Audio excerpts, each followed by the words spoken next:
बिस्मिल्लाहिर्रहमानिर्रहीम, अस्सलाम वालेकुम।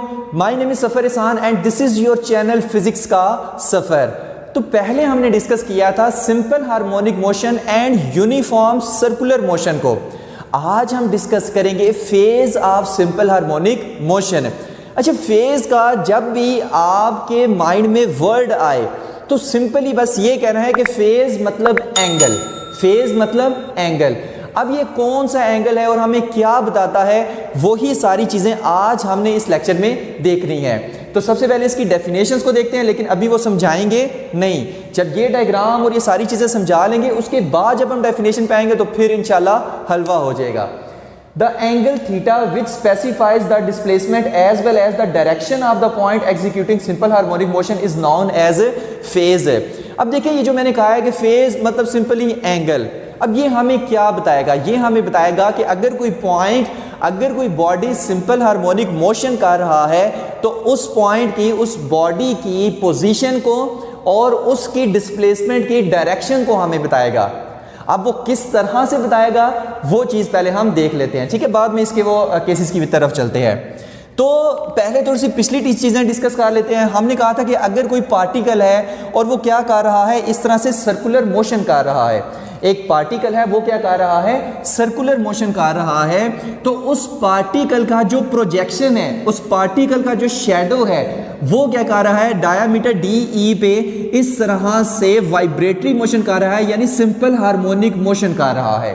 ठीक है, मतलब ये पार्टिकल जब इधर पहुंचेगा तो हमारे पास इसका शेडो इधर पहुंच जाएगा। जब ये पार्टिकल, ये पी पॉइंट की बात कर रहा हूँ, ये वाले पार्टिकल की जो सर्कुलर मोशन मूव कर रहा है, जब ये पी पॉइंट वाला पार्टिकल ये इधर पहुंचेगा तो शेडो इसका इधर पहुंचेगा। जब ये पी इधर पहुंचेगा, शेडो इसका इधर। जब ये पी वाला पार्टिकल जो है, जिस पार्टिकल को हमने पी कहा है, जब वो इधर पहुंचेगा तो ये शेडो दोबारा से इधर से होके इधर पहुंच जाएगा।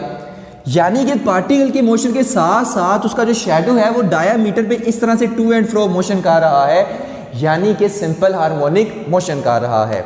और इसका डिस्प्लेसमेंट, ये जो पॉइंट सिंपल हार्मोनिक मोशन कर रहा है, ये जो शेडो सिंपल हार्मोनिक मोशन कर रहा है, इसका डिस्प्लेसमेंट फाइंड करने के लिए हमने कौन सी फार्मूला ड्राइव किया था? वो था x is equal to x naught sine theta. x is equal to x naught sine theta. अब यहां पर देखिए, एक्स नॉट तो एम्पलीट्यूड है, ये तो कांस्टेंट होता है, ये तो चेंज नहीं होगा। ठीक है, ये इसका रेडियस हो गया, या जो इसका जो हमारे पास एक्सट्रीम पोजीशन है एक्स नॉट, ये क्या है, कांस्टेंट है, ये चेंज नहीं हो रहे। ये जो इंस्टेंटेनियस डिस्प्लेसमेंट है ना, ये चेंज होगा, ये कभी कम कभी ज्यादा, फिर ज्यादा फिर कम, इस तरह से।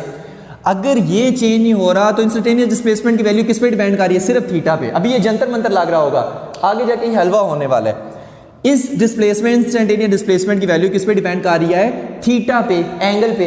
यानी जितना एंगल ज्यादा होगा उतना डिस्प्लेसमेंट ज्यादा होगा। किसका एंगल? ये जो पॉइंट पी है, ये जो सर्कुलर फॉर्म है, सर्कुलर मोशन कर रहा है। अब वो देखते हैं कि किस तरह से ये थीटा पे डिपेंड कर रही है। तो अगर तो ये वाला पॉइंट पी यहां पर है, यहां पर है, मतलब जो पार्टिकल सर्कुलर पाथ में मूव कर रहा है, अगर ये पार्टिकल यहां पर है तो इसका शेडो किधर बनेगा? यहां पर।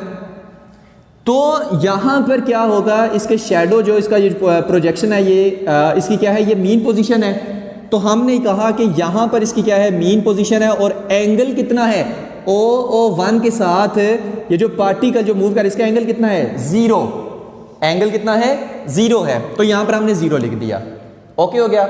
O से लेकर O1 तक है, ये रेफरेंस पॉइंट है। मतलब यहां से इसने अपनी मोशन ऐसे स्टार्ट की है, यहां से इसने अपनी मोशन स्टार्ट की है। अब ये पार्टिकल भी मूव करता करता, ये ठीक है, ये मूव कर रहा है, ये वाला क्या है, ये ऐसे मूव कर रहा है, मतलब ये ऐसे मूव कर रहा है, यहां पर पहुंचा ना, ऐसे ऐसे मूव कर रहा है। अब ये पार्टिकल मूव करता करता यहां पर पहुंच गया, ऐसे ही है। तो जब यहां पर पहुंच गया तो इसका ये जो शेडो है वो भी कहां पर पहुंच गया? यहां पर। और ये शेडो की क्या है, ये एक्सट्रीम पोजीशन है। ये क्या है? एक्सट्रीम पोजीशन है। और यहां पर रेफरेंस लाइन के साथ ये एंगल कितना बन रहा है? 90 डिग्री। यानी कि 90 डिग्री की जगह मैं फिर लिख सकता हूं π/2, क्योंकि π/2 क्या होता है? 90 डिग्री होता है। तो कितना एंगल है? π/2। तो यहां पर हम कहेंगे कि π/2 एंगल पे जब ये पार्टिकल पी मूव करके गया तो ये जो इसका प्रोजेक्शन है वो अपनी एक्सट्रीम पोजीशन पर पहुंच गया। ओके हो गया।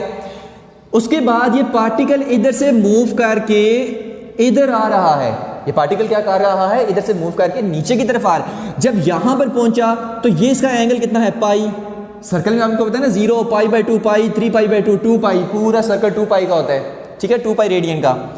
तो यहां पर पाई है तो पाई पे क्या हो जाएगा, ये जो प्रोजेक्शन है पार्टिकल का, जो प्रोजेक्शन है ये यहां से चल के दोबारा मीन पोजीशन पर आ जाएगा, ऐसा ही है।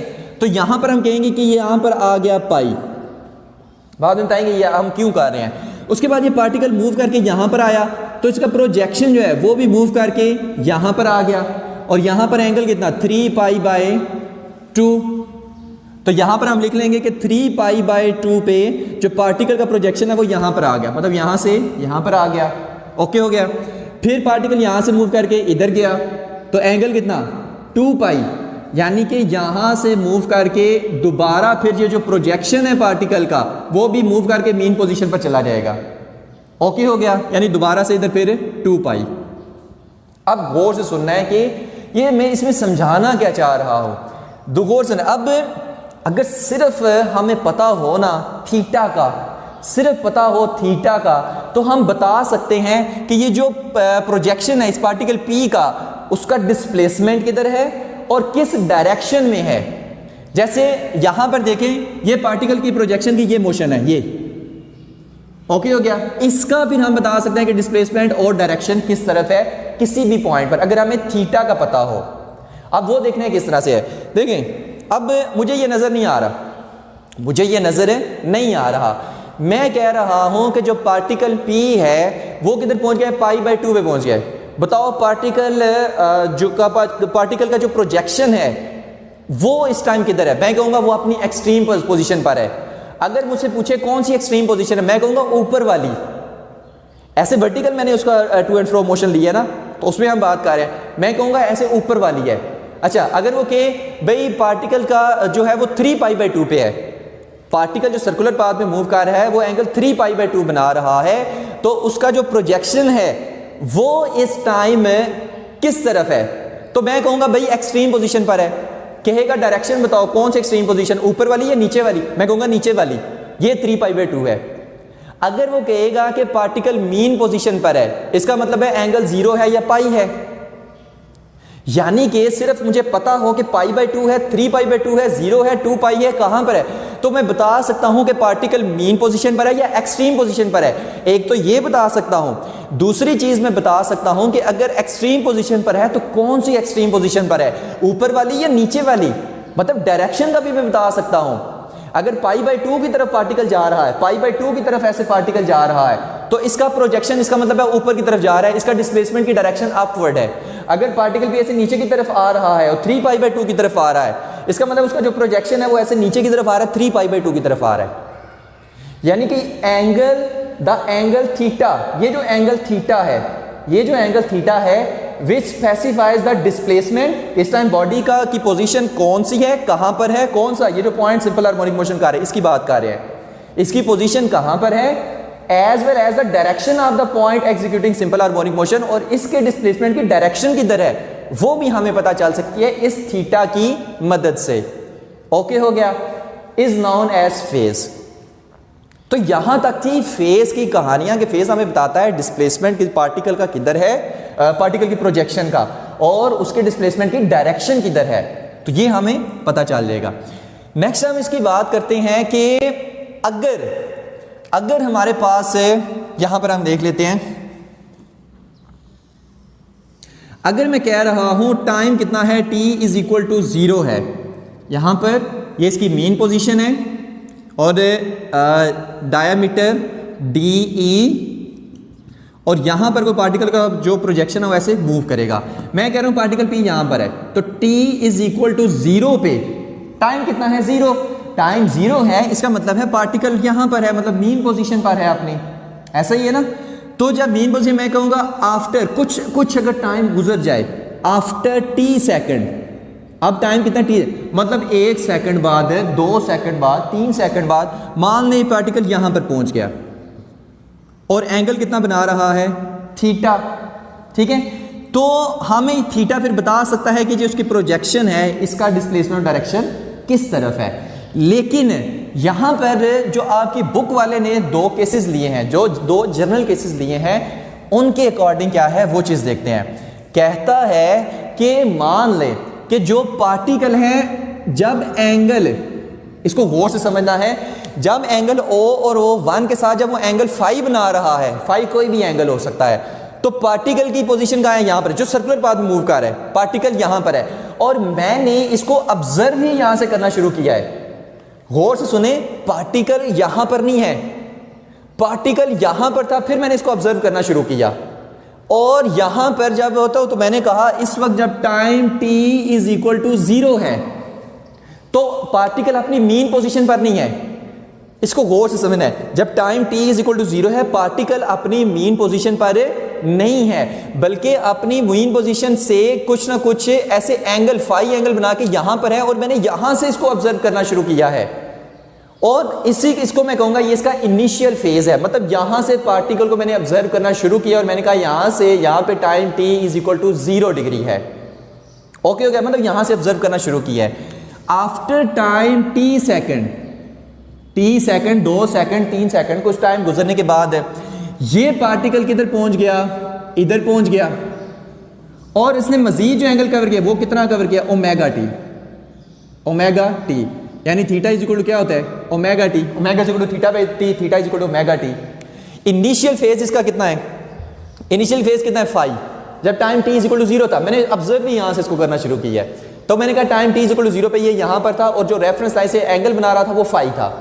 अब कुछ टाइम गुजरने के बाद ये पार्टिकल यहां पर पहुंच गया, अब मैंने कहा एंगल कितना बना है भाई, ओमेगा टी बना रहा है, टोटल एंगल कितना हो गया, टोटल एंगल ये बना रहा है x is equal to x naught sine omega t plus phi, sine omega t plus phi, ये इसका टोटल एंगल बना रहा है। अब ये इसका क्या है, ये है इसका इनिशियल फेज, ये क्या है इसका इनिशियल फेज, और ये इसका कंप्लीट टोटल फेज, ठीक है। ओमेगा टी इसका फाइनल फेज है ना, अगर हम ओमेगा टी प्लस फाई को देखें तो इसका टोटल एंगल है।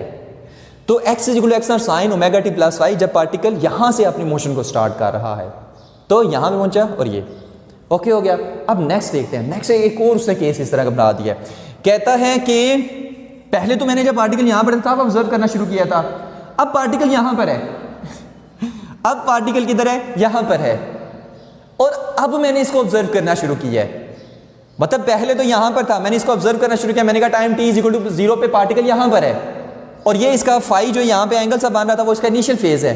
अब मैं कह रहा हूं नहीं, पार्टिकल यहां पर है, अब इसको ऑब्जर्व करो, तो अब ये जो इसका एंगल होगा 90 डिग्री, ये क्या है, ये इसका इनिशियल फेज है।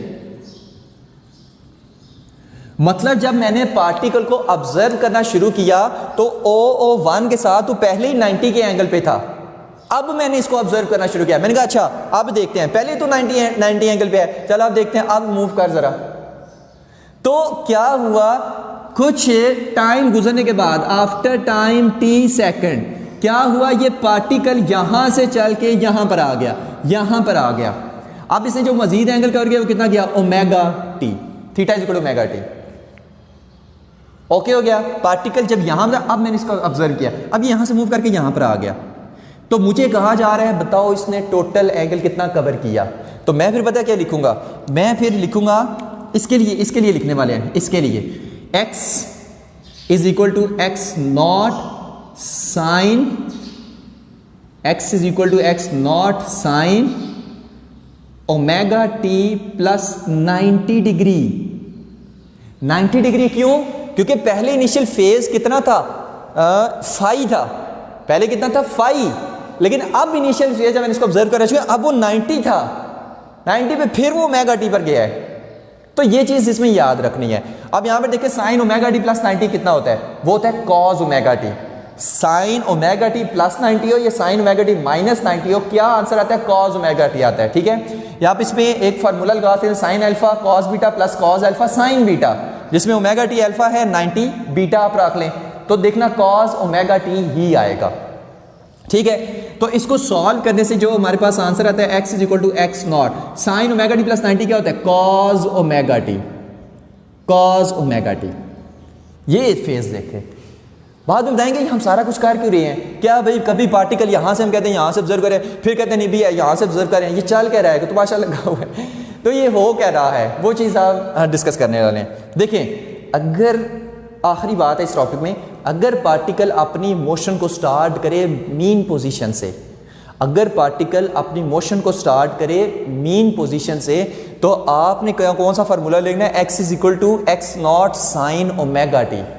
अगर पार्टिकल अपनी मोशन को स्टार्ट करे एक्सट्रीम पोजीशन से, अगर एक्सट्रीम पोजीशन से मोशन को स्टार्ट कर रहा है, तो आपने फार्मूला लेना है x is equal to x naught cos omega t. क्योंकि यहाँ पर देखिए जो पार्टिकल का प्रोजेक्शन है उसकी यहाँ पर क्या होती है, एक्सट्रीम पोजीशन ही होती है, यहाँ पर एक्सट्रीम पोजीशन होती है। अगर हमारे पास एक्सट्रीम पोजीशन से कोई बॉडी अपनी मोशन को स्टार्ट कर रही है तो x is equal to x naught cos omega t लेना है।